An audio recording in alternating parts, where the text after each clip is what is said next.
So check this out. So this powerful windstorm has fueled massive wildfires in California's Pacific Palisades and is forcing residents, including several celebrities, to have to evacuate as these flames are literally just like destroying California.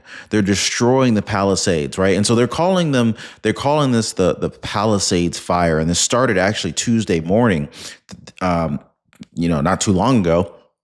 And the flames are currently threatening over 10,000 homes. Now, again, 30,000 residents were forced to evacuate. The fire, it's just raging, and it's quickly spread to like 2,900 acres with zero containment. Now, this is according to the Los Angeles County Fire Department, guys.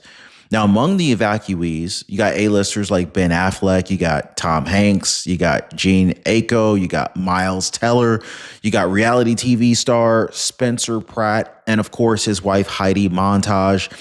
They all left their home to the fire. Now, I don't know if they're, 10, 20, $30 million homes are going to get burned up in the fire, but they had to leave, just to take the precautions, because some of those homes are just not going to make it. Authorities have issued evacuation orders, warning of an immediate threat to life in the affluent coastal community. So a lot of residents have just decided, hey, they've abandoned their luxury cars, including Teslas, BMWs, Lexuses, and Mercedes. And the first responders, they work to clear the road for fire crews to be able to get through to address this tornado of fire. I mean, it is crazy going on over there. How many of you guys are watching from California?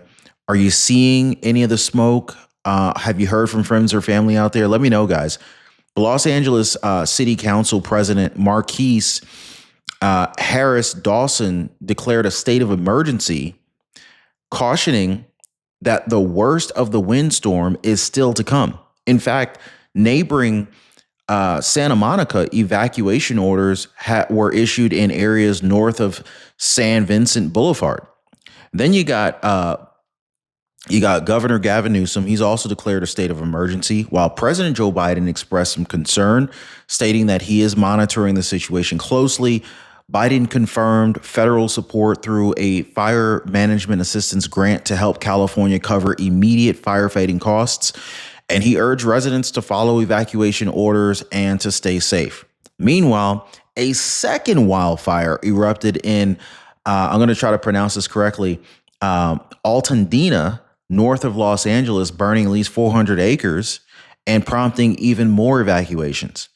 With roads clogged and flames spreading rapidly, the situation remains critical, and a lot of residents are bracing for more challenges in the days ahead. But this is crazy.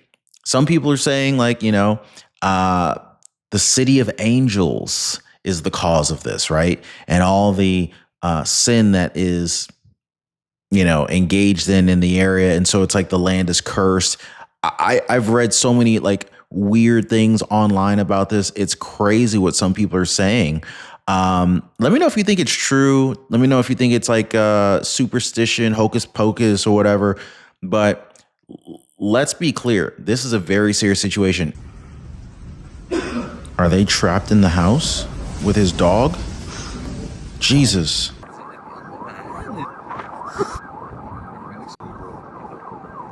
Dude, literally.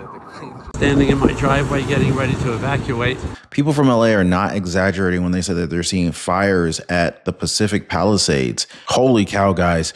These LA fires are crazy. Canada, this is breaking news, guys. Canada triggers a U.S. war warning, at least according to some of the commentators on CNN. And guess who they're trying to pin the blame on? It's ours.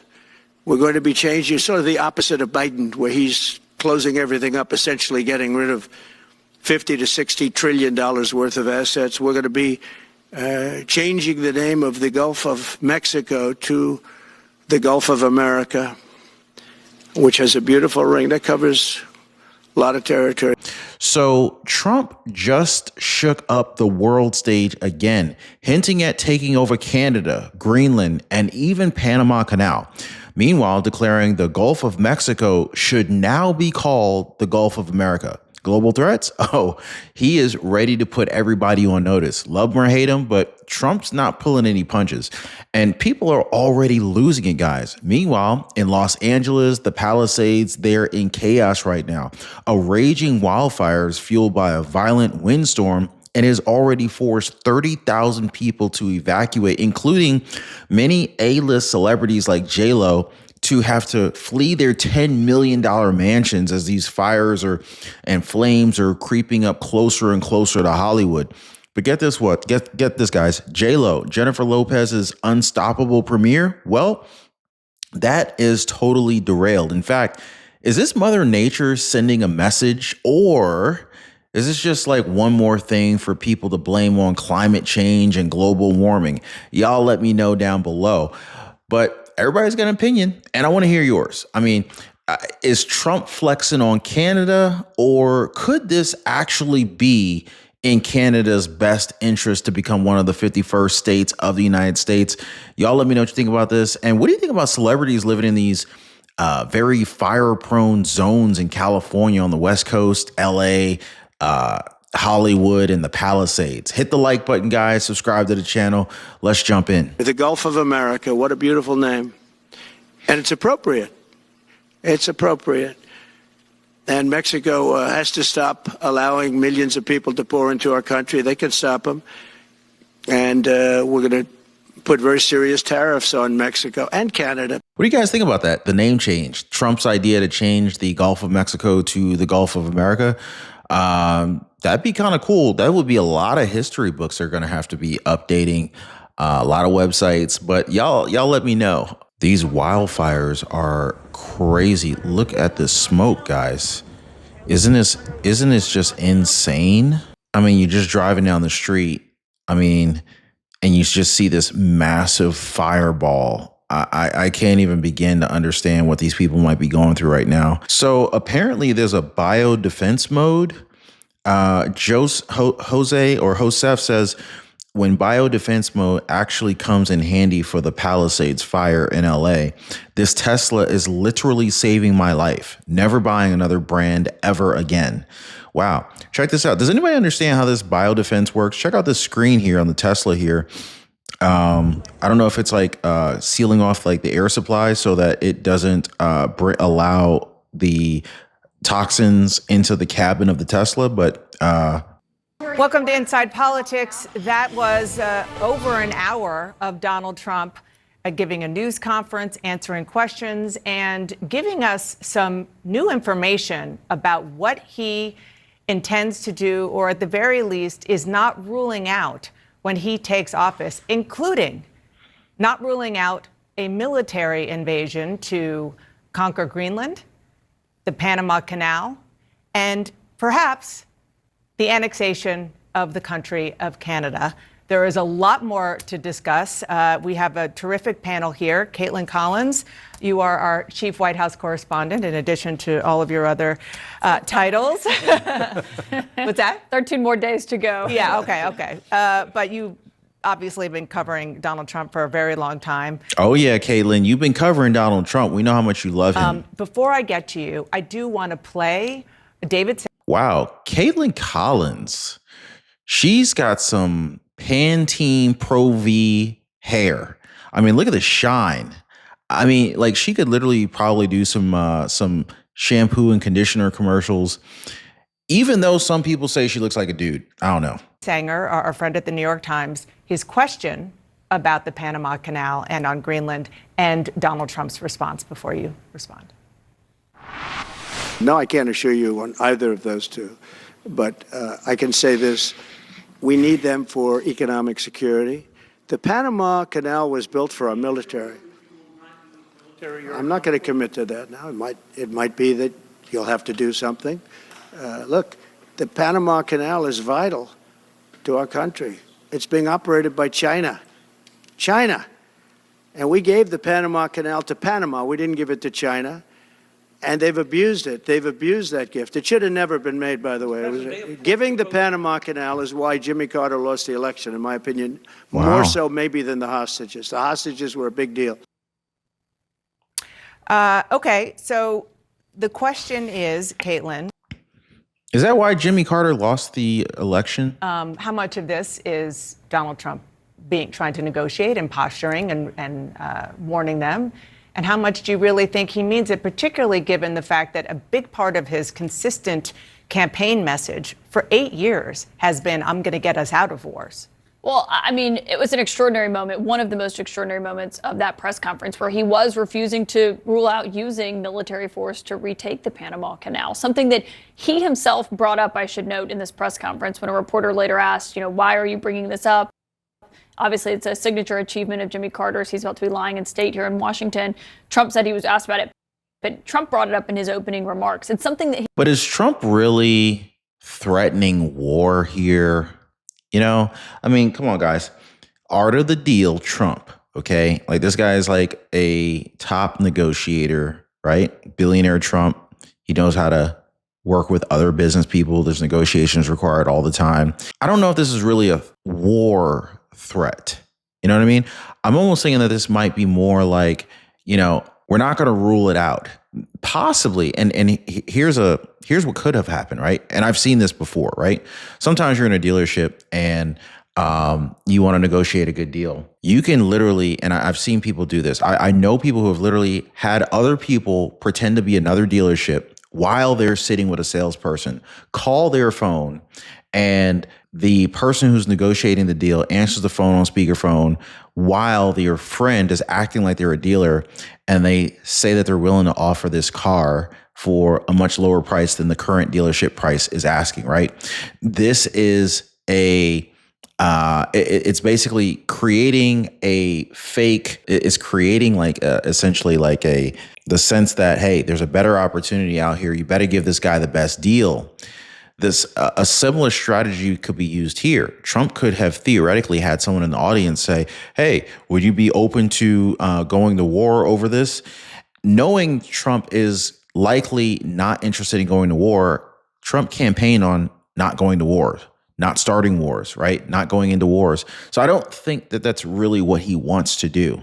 And it could have been a smart play for Trump, because it really wasn't like Trump actually said that. It was more like the question was proposed to him and he simply responded that it's not out of the question. he's been quite fixated on behind the scenes, from what I've heard from sources in the past few weeks on this issue, complaining about Chinese influence. Obviously, this was a signature achievement of Jimmy Carter's. He believed it improved relations with Latin America for the United States. And still, it's one of his biggest accomplishments that people talk about.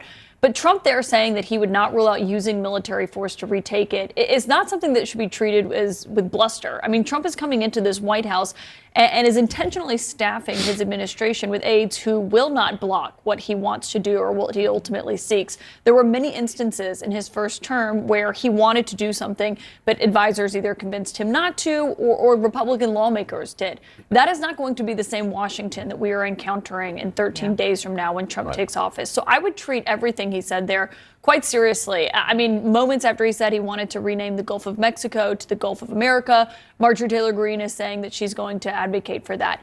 But I do want to say one of the biggest things. But is there anything wrong with that? I mean, like, it's what we decide to label it. You know what I mean? Like, it is America on one side. Sure, it's Mexico on the other side. But if we decide to call it one thing, if we decide to call it, the Gulf of America, what's wrong with that? I mean, does anyone see any issues with that? It stood out to me from that press conference, from moments when Trump got out there before he even started taking questions, is the level of anger. He's really agitated. Well, we know why. Okay, guys. So this is where they begin to try to talk Trump up as this hothead. You know how they do, liberal media, mainstream media. They want to talk Trump as this hothead, this angry guy, and make you feel like Trump is just this loose cannon.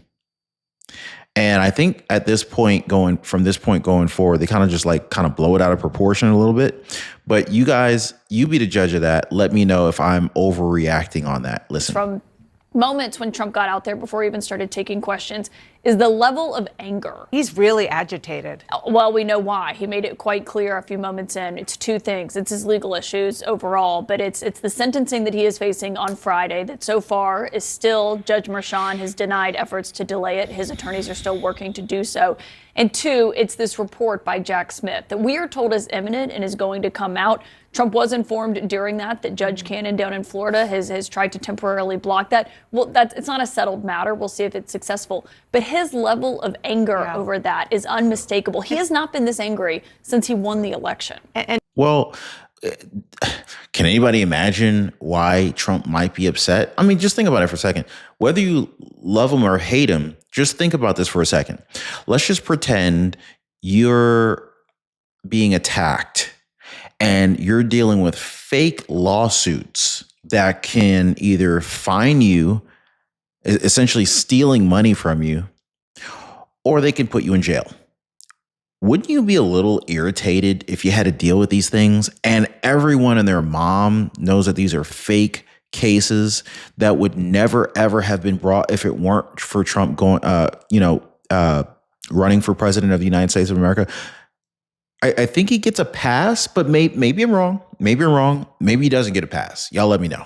And John, I want. Matter of fact, look in the comments and you see what other people are saying. Look in the comments and see what other people are saying. Should Trump get a pass for might possibly being a little irritated dealing with all these fake lawsuits? Meanwhile, he's got inauguration in a 2-week period and he's still dealing with all this nonsense. Unbelievable. Wanted to intentionally start a little bit micro on Panama and on Greenland, particularly since his son is in Greenland as we speak. But I do want to sort of open it up a little and talk big picture about your takeaway from, as Caitlin just said. It is remarkable. Somebody who is 2 weeks from resuming the presidency of the United States, who, whether you voted for him or not, whether you like him or not, just engineered a remarkable historical political comeback, is so whiny and so full of grievances. Now, that is Donald Trump's trademark. That has been his trademark since he came down that escalator. He uses grievance to keep his people together, to keep his base together, and to keep his team loyal. But he came out, clearly, his lawyers had access to the Jack Smith report at a private meeting here in Washington, D.C. They have briefed him on it. He is going to now try to use every legal power he can to prevent its release. You could see how angry he was about it. There's the sense. But why is there so much effort? Why is there so much time in this conversation being spent about Trump allegedly being angry? Like, why does this hold any value to anybody at all? On Friday, he was beating up on Joe Biden, who, yes, is using his powers on the way out to sign executive orders to do things that Donald Trump fundamentally disagrees with. As Trump also did. As Trump also did. Welcome to American politics. But talking about how he's inheriting a mess. He's inheriting the strongest economy in the world. It has troubles. It has potholes. It has issues. But he's inheriting the strongest economy in the world. And the Biden team is working with him as.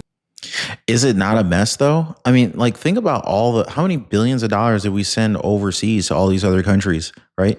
Look at Ukraine, massive recipient of American taxpayer dollars to the tune of billions. I think it's hundreds of billions of dollars. Then let's not forget about how quickly inflation and gas prices spiked. Almost immediately after Joe Biden decided to add sanctions to Russia. And all it did was essentially backfire on Americans. All of our expenses almost immediately went up once they eliminated Russia. Because now all of a sudden, Russia had to get more strategic. They ended up doing more business with other countries that would normally have done business with the United States, but instead they cut these other countries' deals to essentially do more business with Russia. Russia didn't really lose money, honestly. The sanctions were more of a punishment for us. And then all this did was expose the fiat currency of the United States, the US dollar, to all these other nations that are now going hard on investing in building out this BRICS nation's currency so that they don't have to deal with US dollars. Look at Saudi Arabia. They're making it so that they don't necessarily transact in US dollars. All this sanction did was weaken the US dollar. It made he's been quite fixated on behind the scenes, from what I've heard from sources in the past few weeks on this issue, complaining about Chinese influence. Obviously, this was a signature achievement of Jimmy Carter's. He believed it improved relations with Latin America for the United States. And still, it's one of his biggest accomplishments that people talk about. But Trump there saying that he would not rule out using military force to retake it is not something that should be treated as with bluster. I mean, Trump is coming into this White House and is intentionally staffing his administration with aides who will not block what he wants to do or what he ultimately seeks. There were many instances in his first term where he wanted to do something, but advisors either convinced him not to or Republican lawmakers did. That is not going to be the same Washington that we are encountering in 13 days from now when Trump takes office. So I would treat everything he said there quite seriously. I mean, moments after he said he wanted to rename the Gulf of Mexico to the Gulf of America, Marjorie Taylor Greene is saying that she's going to advocate for that. But I do want to say one of the biggest things. Basically, all expenses for Americans much more expensive. This was a bad play. This was a bad move. As Donald Trump's own negotiator acknowledged, on the very difficult issues in the Middle East, about hostage releasing and about trying to finally bring about a ceasefire between Israel and Hamas in Gaza. His negotiator was very polite and respectful of the Biden administration. Trump was quite scornful and not factual. Can I just... Dang. So now they're fact checking Trump again. We need to fact check the fact checkers. I thought that was like a bookend to the interview Susie Wiles did, who was also very respectful when she talked to Axios about Jeff Zients, the current White House chief of staff. So you have Steve Witkoff on one end talking about working so well with the Biden team in tandem on an issue as fraught as trying to get these hostages out. You had Susie Wiles on the front end yesterday saying that the chief of staff, the current Biden chief of staff, is doing everything very kind, and yet in the middle of all that, you have Donald Trump trying to gin up this notion, to your point about grievance, saying that they're throwing everything at this to make this a very difficult transition. Everybody's still out to get him. He just won an election, and then he questioned the election again, too. It was too big to rig, he said. He won the election. He won the popular vote. He should be celebrating. He should be coming into Washington. Yes, he has very narrow majorities in the House and the Senate. It's going to be difficult to get things done, but this should be someone who is upbeat and happy to come in, but he is still full of grievances because it is his organizing principle. But there are a lot of lies in there. That was a trailer. That was an hour-long trailer for the next 4 years, in that he tells a lot of lies. He hedges, he exaggerates and hypes a lot of things. But he also made a ton of news there. You're right. You're right about that. Man, this is just like I mean, it's like nonstop attack. It's funny how much just pure uninformed, opinionated spewing of content that it's taking place right here. And it's like, dude, like, how about you just share the facts? Like, we don't need your personal opinions of Trump. Like, what do we need to understand? What do we need to know that's coming down the pipeline, right? So anyway, I mean, there's just constant attacks, right? But anyway, if you haven't already, please hit the like button. Definitely subscribe to the channel for more content like this. You guys should see some content. You should see some new videos coming up here in just a second. Check out those suggested videos. And I'll see you guys on the next one. Be safe.